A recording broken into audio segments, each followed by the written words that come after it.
5 মাসের মাথায় একদিন বাপের বাড়িতে এসে মাকে বললাম, আমি আর সংসার করব না, আজ থেকে এই বাড়িতেই থাকবো। মা শুনে বলল, অসুবিধা কি আছে আর, তোর বাবার এত বড় বাড়ি এমনিই তো পড়ে আছে, তাই এসেছিস যখন সব জিনিসপত্র গুছিয়ে নিয়ে এসেছিস তো? আমি বললাম, না কিছুই তো আনিনি।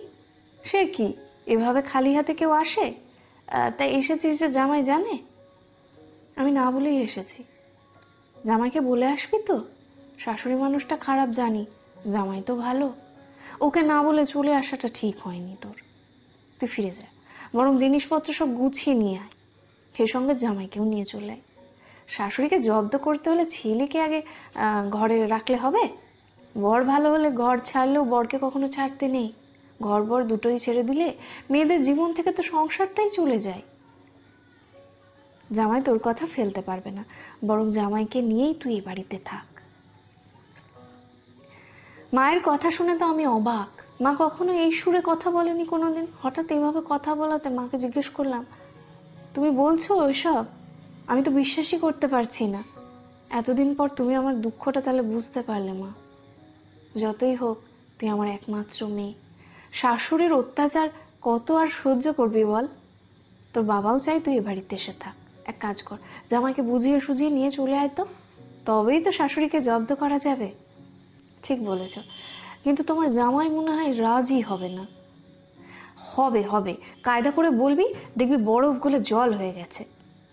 মায়ের কথা শুনে আমি সেদিন শ্বশুর বাড়িতে ফিরে গেলাম। বুঝলাম মা যে বুদ্ধিটা দিয়েছে ওটাই প্রয়োগ করতে হবে। জীবনে কি চেয়েছিলাম আর কি হয়ে গেল সেটাই তখন ভাবছিলাম। আমার বিয়ের জন্য যখন দেখাশোনা শুরু করলো আমার বাবা, আমি তখন মাকে বলেছিলাম আমি বিয়ে করবো না মা, ব্যাচেলার থাকবো।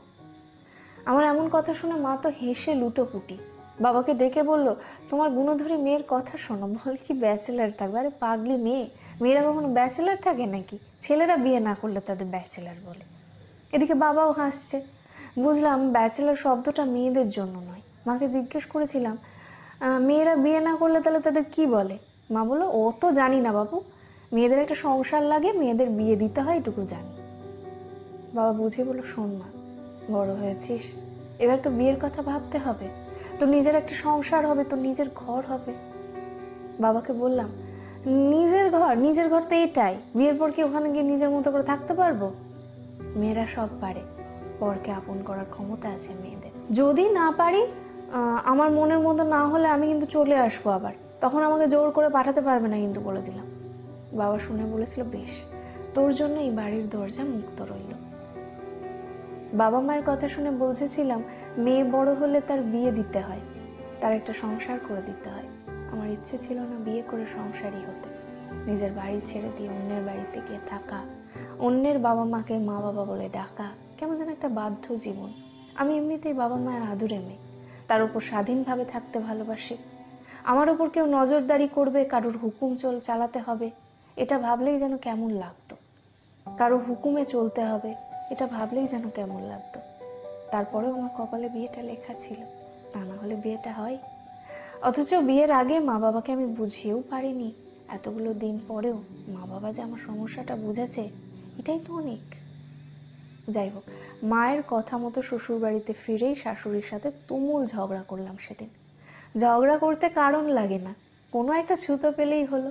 বর অফিস থেকে ফিরতেই যা ঘটলো তার থেকে একটু বাড়িয়েই বললাম, বলতে বলতে কেঁদেও ফেললাম। ও শুনে তখন চুপ করে আছে। চুপ করে থাকতে দেখে বললাম, এ বাড়িতে তোমার মায়ের সাথে ঝগড়া করে কিছুতেই থাকতে পারবো না। ও শুনে বলল, তাহলে উপায়? উপায় আর কি, আমি ভাবছি আমি আর তুমি আমার বাবার বাড়িতে গিয়ে থাকবো, আর ওখান থেকেই তোমার অফিস যেতে সুবিধা হবে। আমার কথা শুনে আমার বর বলল, ঠিকই বলেছ, এত অশান্তির থেকে না থাকাই ভালো। অফিস থেকে ফিরে সেই রোজ রোজ অশান্তি, এ বাড়িতে থাকলে অশান্তি আরও বাড়বে। তুমি ঠিক ডিসিশনই নিয়েছো, আমি তোমার সাথে ওখানে গিয়েই থাকবো, অশান্তির থেকে শান্তিই ভালো। বুঝলাম ছেলেও মাকে চিনতে পেরেছে। শাশুড়ির সাথে ঝগড়াঝাটি করে পরের দিন বেরিয়ে এলাম।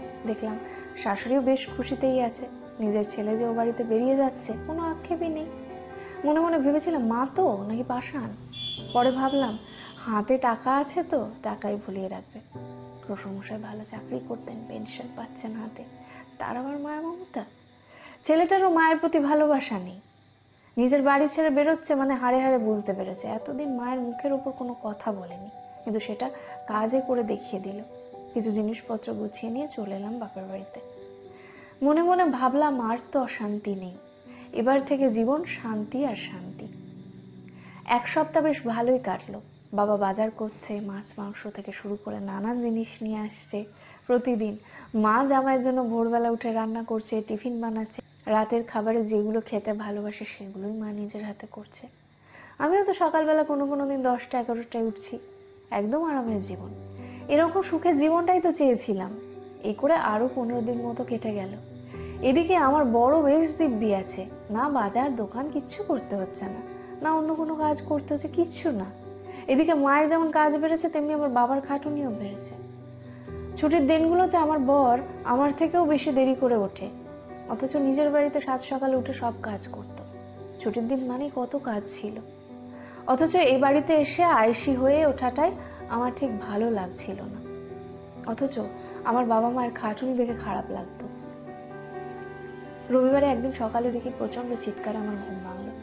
নিচে নেমে গিয়ে দেখি আমার বাবার সাথে বরের কথা কাটাকাটি চলছে। আমার বর দেখি বাবাকে ভীষণ উল্টোপাল্টা কথা বলে অপমান করছে। দেখে তো ভীষণ খারাপ লাগলো। বরকে বললাম, তুমি মানুষ না অমানুষ? দেখতে পাচ্ছ একজন বয়স্ক মানুষ, তুমি এভাবে কথা বলছো, লজ্জা করে না?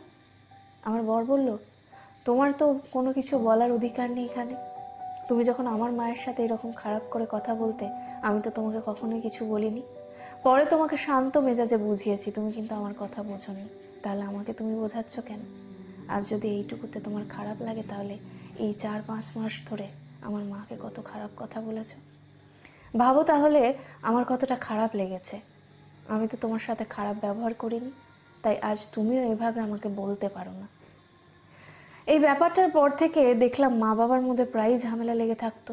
মায়ের বয়স বাড়ছে, সকাল সকাল উঠে রান্না করাটাও মায়ের কষ্ট, নিজেরই খারাপ লাগছিল বেশি। ভাবলাম আমিও সকাল সকাল উঠে মায়ের হাতে হাতে আমিও কাজ করে দেব।